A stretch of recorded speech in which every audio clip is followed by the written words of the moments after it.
I was just trying to have a quiet afternoon, swapping out the old lock on my front door for a new, more secure one. It seemed like a simple, responsible thing to do. I'd just moved into this new house, and you can never be too careful. As I was tightening the last screw, I heard a voice screech from across the lawn.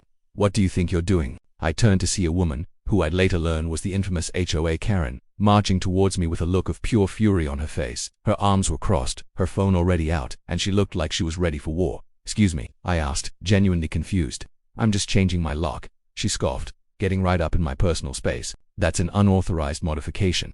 You can't just change things on your house without submitting a formal request to the HOA board and getting written approval. It's in the bylaws section C, paragraph 4. I blinked. I hadn't even finished unpacking, let alone memorized the entire HOA rulebook. "Look," I said calmly, "it's just a lock. It's for my own security." I didn't think it would be a big deal. That was the wrong thing to say. Her voice ratcheted up a few decibels. "Not a big deal. It's a violation. You people move in here and think you can do whatever you want. I am the treasurer of this board, and I will not have our community's aesthetic standards compromised by your recklessness." She was practically spitting as she talked. Her finger was jabbing towards the new, shiny brass lock. "That color is not on the approved palette. The finish is too glossy. You need to put the old one back on immediately." I tried to reason with her. "Ma'am, with all due respect, the old lock was rusted and flimsy. This one is much safer. It looks almost identical, just newer." But she wasn't listening. Her eyes were wild. "I don't care. Rules are rules. You are in violation, and if you don't cease and desist immediately, I will be forced to take further action." She then held up her phone and started recording me. "I'm documenting this blatant disregard for our community rules. This will be used as evidence for the fines you're about to receive." I sighed, deciding it was best not to engage further with this level of irrationality. I turned back to my door, intending to finish my work and deal with the HOA paperwork later. This, apparently, was an act of open defiance. "That's it," she shrieked. "You're assaulting me by ignoring me. I'm calling the police. You're creating a disturbance and harassing a board member." And she actually did it.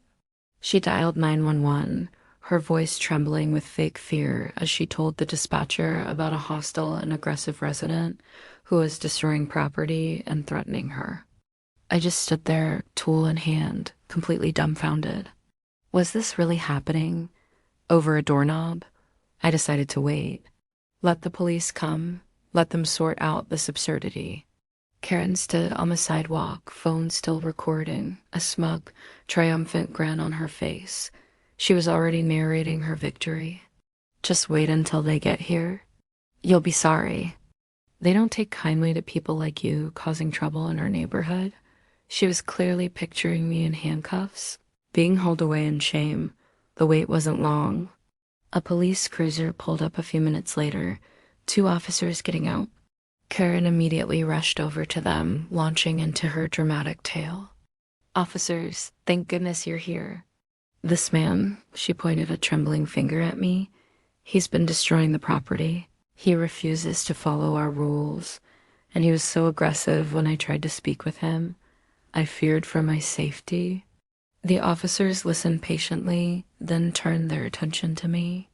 They walked up my driveway, their expression serious.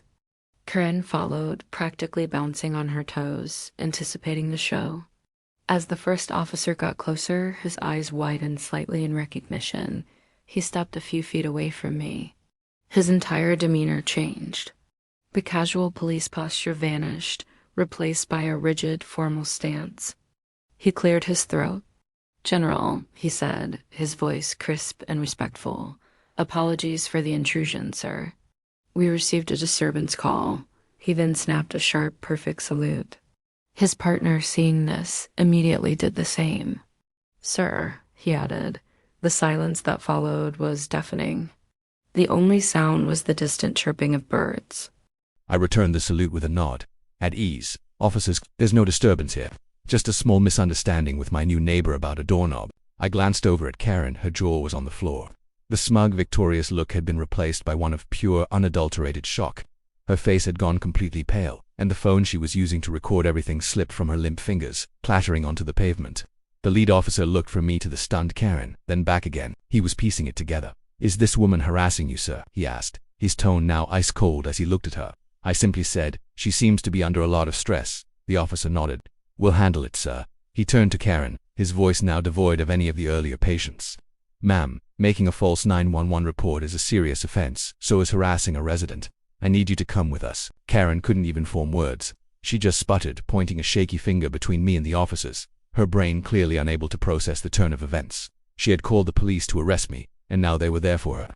The officers calmly explained the legal trouble she was in for misusing emergency services and for her pattern of harassment, which they were now aware of. It turns out, this wasn't her first time calling them over a trivial HOA matter, but it was certainly her last. The video ends with a quick montage. We see Karen receiving a hefty fine from the city, then a shot of a letter from the HOA board informing her she's been removed from her position as treasurer due to misconduct. The final shot is of her house with a for sale sign planted firmly in the front yard. And me, I finished installing my lock. It looks great. The neighborhood has been wonderfully quiet ever since. Sometimes, a little bit of unexpected authority is all it takes to restore peace and quiet. Thanks for watching, and don't forget to like and subscribe for more stories.